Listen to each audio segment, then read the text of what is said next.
You can have a growth mindset in an environment of scarcity. And the limitation of your mindset is still the environment that you're in.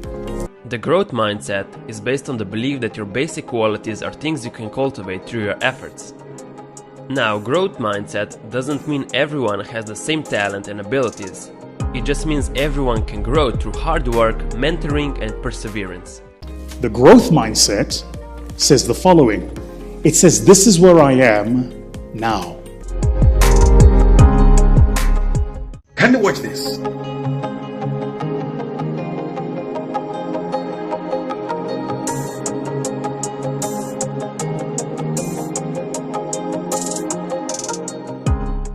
The man pulled the body of the sheep out of the pit, but the mind of the sheep remained in the pit, and that is why it dragged the body back immediately. Physical freedom is useless if the mind is still a slave. The body is very innocent, but it is suffering because the mind is not correct. It doesn't matter what you do to change the outlook. If the mindset has not changed, then it will soon drag you back to the pit experience. Some people have what's called a fixed mindset. They believe that skills and intelligence are set, and you either have them or you don't. That some people are just naturally good at things while others are not. In short, they believe that you are not in control of your abilities. Other people have what's called a growth mindset, and they believe that skills and intelligence are grown and developed. So people who are good at something are good because they built that ability, and people who aren't are not good because they haven't done the work. In short, they believe that you are in control of your abilities. Really, the core idea here is people with a fixed mindset believe that skills are born. People with a growth mindset believe that skills are built. People with a fixed mindset believe that you can't or don't have to learn and grow. And people with a growth mindset do believe in their capacity to learn and grow. If someone gives you money and does not wrap it with the right information, very soon you'll go back to beg from the same person. If you paint a donkey with an intention of selling it as a zebra, very soon it will embarrass you when it begins to behave like a donkey. Because you cannot paint the brain, you can only change the brain with time. A growth mindset is an attribute of people who are self-made, okay? There is an opposing side to that called a fixed mindset. People with a fixed mindset have a more negative perspective on life and on people's position in life and their position in life. People with a fixed mindset thinks that people are born the way they are and that's it. They couldn't be more wrong. I'm going to tell you about what a growth mindset is and those who have those characteristics. We embrace problems as opportunities. These are opportunities to learn and to become more wealthy with wisdom. Life is always an exciting journey. See, we know that abilities can be developed with practice. We know that there are endless opportunities to figure out new things and to grow. We are not afraid to try new things. We encourage children to develop any new skill that they're interested in because it teaches them how to learn. We listen to feedback. We love challenges. We know that effort is part of the journey that's called life. We motivate our friends and peers. We solve problems. We know that nurture is more important than nature. And what I mean by that is this. Your environment is not a limiting factor to your development. It should be an enhancement to your development. And I say that because when your beginnings are not ideal, you develop a stronger work capacity and drive than someone who's had an easy road. You're not easily rattled. People can't throw you off course. You're more sturdy and more resilient. You're hard to kill. Shit, damn near impossible. Because you've defeated the odds. You use everything at your disposal to your advantage. What some people discard as junk, you can use that as treasure. That's what makes your mind so beautiful.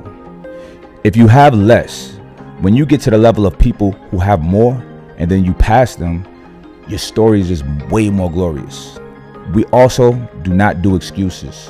On the flip side, fortunately, if you're in the pit and your mind has already left the pit, then very soon it will come and drag you out of the pit by changing your physical life to be congruent with the mindset. Fixed mindset versus growth mindset. 9 examples of how they're different. Let's get started. 1. Intelligence. Dweck found that people's views on where intelligence comes from has a huge impact on their motivation to learn. People with a fixed mindset believe they're either born intelligent or not intelligent. People with a growth mindset see intelligence as something that can be gained with experience, so they frequently challenge themselves to learn new things. So let's take a look at a scenario to illustrate this concept. Imagine your boss approaches you with a new project that involves a new software program you have to learn. Growth mindset. Sure, I can take on this new challenge. I've learned new software systems in the past, so I should be able to pick up on this one pretty quickly. I'll learn as I go and will then be able to teach others. Fixed mindset. Hold on, my boss clearly meant to send this request to someone else. I've never heard of this software and I've never done this project before, so I can't do this. I'll respond and ask who I should forward this responsibility to. Number 2. Goals. When you're working on something, do you focus more on the process or on the final goal? Growth mindset people don't let obstacles get in the way. They find ways to work around them and only worry about the things that are within their control. Fixed mindset people are often only motivated by external factors. They just want to get to the end and don't really care about the process. So let's see an example between the two. Growth mindset. Reaching my goal requires a lot of progression, so I've got a long way to go until I get there. Instead, all I need to do is focus on the next steps and milestones. I will achieve my goals if I dedicate myself to the process. Fixed mindset. I don't really care how I get there, I just want to make it to the end. I may need to cut some corners along the way, but I'm not really passionate about this goal, so I don't mind. Number 3. Other people's success. When you see other people succeed, do you feel inspired to do the same? Or do you feel resentful because there is only but so much room at the top? For instance, let's say someone at work gained recognition for a recent project that improved the efficiency of a common process in the office. This made everyone's life a bit easier, even your own, and there's been a lot of talk surrounding the win ever since. How are you feeling? Growth mindset. You're feeling great because a once arduous task that took up a lot of your time has now become quick and simple. You're so thankful for your co-workers' efforts and join in with everyone else's praise for this person. Or fixed mindset. First of all, it's not that big of a deal and people should just get over it. Secondly, what about that issue that I fixed a few months ago? Where's the recognition for that? I'm not going to add to the hype and praise my coworker. Number 4. Feedback. People with a fixed mindset hate feedback because they have to open themselves up to critiques and potentially negative comments. On the other hand, people with a growth mindset welcome feedback because they see it as an opportunity to learn and improve themselves. As an example, let's talk about getting negative feedback from a friend about one of your habits that annoys her. Growth mindset. With a growth mindset, you would consider the facts behind this feedback and look at it objectively. You recognize that you care for your friend and want her to feel comfortable around you. So you graciously accept this feedback and do your best to forever eliminate this bad habit. Fixed mindset. You feel defeated from this feedback, thinking that your friend doesn't like you. Number 5. Failure. People with a fixed mindset allow themselves to be defined by failure. They feel that everyone is either naturally good at certain skills or will never be good at them. They think, why should I waste my time trying to do something that I'll never be able to learn? As an example, right now people are spending more time at home, so they're trying new hobbies. One hobby that's surged in popularity is baking bread, specifically sourdough bread. Baking sourdough is tough because it requires lots of trial and error, patience, and the ability to overcome challenges. Let's see how the two mindsets would handle the failure that's often experienced with learning a new skill. Growth mindset. It's okay, everyone fails at this. There is a learning curve and a lot of variables that go into making a successful sourdough starter. This is just a temporary setback and I'll get there. So I'll assess what went wrong with the last recipe and try again. Fixed mindset. This baking bread stuff is pointless and a waste of my time. My sourdough breads are complete flops and I'll never master this skill. Number 6. Change. Change is inevitable. As technology expands, industries will change and your way of life will constantly evolve. And if you want to keep up with society, you have to learn to embrace change. People with a fixed mindset are fine with stagnation and are often resistant to change. People with a growth mindset recognize all the important and beneficial changes that have happened in their lifetimes. They recognize that they are not the same person that they were 5 or 10 years ago. So, how did you react to change? Growth mindset. I welcome change. I enjoy the challenge of learning new things so much that I'm hoping to be an active part of this change. I recognize that if we make a change and it doesn't work out, we can go back and reassess our decision. Fixed mindset. Change? Why change anything? Everything we do right now is working just fine like it always has. Why should I try to take a risk with any type of change?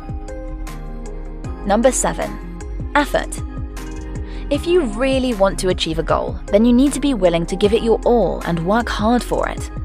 Alternatively, if you feel just meh about an outcome, you might put in a bit of work, but you probably won't make it a priority. You'll do just enough to get by. When it comes to the amount of effort, let's see how the two mindsets would view it. Growth mindset. With a growth mindset, you're willing to put effort toward learning and growing because you're confident that you can. You see endless opportunities for growth, so you make the necessary effort to fill in your knowledge gaps. Fixed mindset. Effort. Do you have to? You don't have much hope for your future in this subject, and frankly, you don't really care. You will do the bare minimum to get by, and you'll probably be checking your phone while you're doing it. Number 8. Confidence. If you have a fixed mindset, you're always trying to prove to other people and to yourself that your current skill level is enough. Otherwise, you'll be seen as being inadequate, and there is nothing you can do to change that. However, with a growth mindset, your confidence comes from within, and you usually don't need outside validation. You know your strengths and where you have room for improvement, and you see yourself as a constant work in progress. When thinking about your self-confidence, here's how the mindsets differ. Growth mindset. I'm confident in my ability to learn and become the best version of myself. I know I will always have some areas in my life that could use some improvement, and I have the sense of resiliency that is needed to face any challenge. Fixed mindset. I'm not confident in myself because I know lots of people who are smarter, more talented, and more skilled than I am. However, there's nothing I can do about it because this is just how I am. Number 9. Attitude toward learning. Carol Dweck has been quoted saying, "The belief that cherished qualities can be developed creates a passion for learning."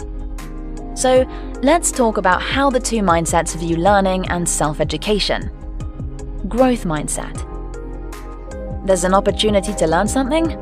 I'll take it. I don't know much about the topic and have never really been interested in it, but who knows? I may uncover a new passion or develop a new skill that I've never considered before. Fixed mindset. Take an art class. Why? I'm not interested in art and I'm not good at it. I'm also not creative, so why waste my time trying to learn about a creative hobby? So, there you have it.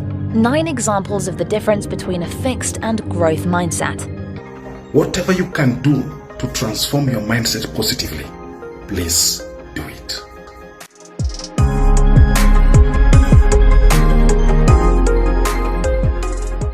Step 1. Learn to hear your fixed mindset voice. When faced with a new challenge, the voice might say, "Are you sure you can do it? Maybe you don't have the talent." But what if you fail? You'll be a failure. People will laugh at you for even thinking you had talent. If you don't try, you can protect yourself and keep your dignity. When you hit a setback, the voice might say, "This would have been a snap if you'd really had talent. You see, I told you it was a risk. Now you've shown the world how limited you are. It's not too late to back out, make excuses, and try to regain your dignity." As you face criticism, you might hear yourself say, "It's not my fault, it was something or someone else's fault." Constructive feedback might make you feel angry at the person who's giving you feedback. Who do they think they are? I'll put them in their place. Even if the feedback is specific and very constructive, you might just hear, "I'm really disappointed in you. I thought you were capable, but now I see you're not." Step 2. Recognizing that you have a choice. How you interpret challenges, setbacks, and criticism is your choice and yours alone. You can interpret them in a fixed mindset as signs that your talent or abilities are lacking, or in a growth mindset as signs that you need to ramp up your strategies and effort, stretch yourself, and expand your abilities. It's up to you. So as you face challenges, setbacks, and criticism, hear the fixed mindset voice and Step 3. Talk back to it with a growth mindset voice. As you approach a challenge, the fixed mindset says, "Are you sure you can do it? Maybe you don't have the talent." The growth mindset answers, "I'm not sure I can do it now, but I think I can learn to with time and effort." Fixed mindset, "But what if you fail? You'll be a failure." Growth mindset, "Most successful people fail somewhere along the way to success." Fixed mindset, "If you don't try, you can protect yourself and keep your dignity." Growth mindset, "If I don't try, I automatically fail. Where's the dignity in that?" When you hit a setback, fixed mindset, "This would have been a snap if you really had talent." Growth mindset, "That is so wrong. Basketball wasn't easy for Michael Jordan, and science wasn't easy for Thomas Edison or Albert Einstein. They had a passion and put in tons of effort." As you face criticism, fixed mindset, "It's not my fault, it was something or someone else's fault." Growth mindset, "If I don't take responsibility, I can't fix it. Let me listen, however painful it is, and learn whatever I can." Then, Step 4. Take the growth mindset action. Over time, which voice you listen to becomes entirely your choice. Whether you take on the challenge wholeheartedly, learn from your setbacks and try again, or hear the feedback and act on it. Success is now in your hands. If you focus on process, do your best, and enjoy it. Sometimes people overcomplicate this stuff, but the way it works is actually pretty simple. My name is Sophia Scott and I'm 10 years old. It's time to school you up in mindset. This is how the learning process works. Belief leads to action and action leads to growth. B-A-G, bag. Belief, this is what we think about when we're learning a new skill. I think I can or I think I can't. Action, you know, we're talking about practice. Trying new things. Working hard. Growth. This is when we see progress and get better at stuff. The problem is when we have a fixed mindset, we don't believe we can learn stuff. I'm not artsy. I'm not creative. I'm not a math person. This isn't just for kids. Adults have stories too. I'm not a leader. I can't learn new technology. I can't make new friends. So they're missing the belief. If we don't believe we can learn something, do you think we'll practice enough? If this is gone, that's gone. If you don't believe you can dance, then you're probably not going to practice it. And if you don't practice, then you'll probably not be able to dance. You can't get good at stuff if you don't practice. Weird, right? Stories become true if they rob us of action. First, growth mindset is not some magic pill or secret formula. Yeah, you just have to believe and then you can grow. No, you know and I know action is the key to growth. We still have to do the work. That can take some time, that can take some patience, that's going to take some experimentation. But the belief we can grow provides the fuel. To wrap this thing up, I'm not standing up here saying anyone can do anything. That is not our message. Like, I'm not going to go play in the NBA because I know about neuroplasticity. But we are going to bat on the fact that for the most part, we can get better at stuff. Much better than we realize. Rather than letting the stories rob us of the action, the challenge is, let's put this thing in the right environment and put the stories to the test. That if we give it some time to struggle, to solve the problems, to fire the pathways, I think we'll be surprised. Our capacity to grow is much greater than we realize. Again, we're all different. We're gonna go at different speeds. We definitely have our strengths, we definitely have weaknesses, there are some head starts, there are environmental things at play, but we can all build our skills. And the more skills we build, the more things we get better at, usually the more things we can do. We have to stop letting the stories, this fixed mindset, rob us of those skills. You are designed to be continuously improvable. Nobody's done. Nobody's defined what their limits are.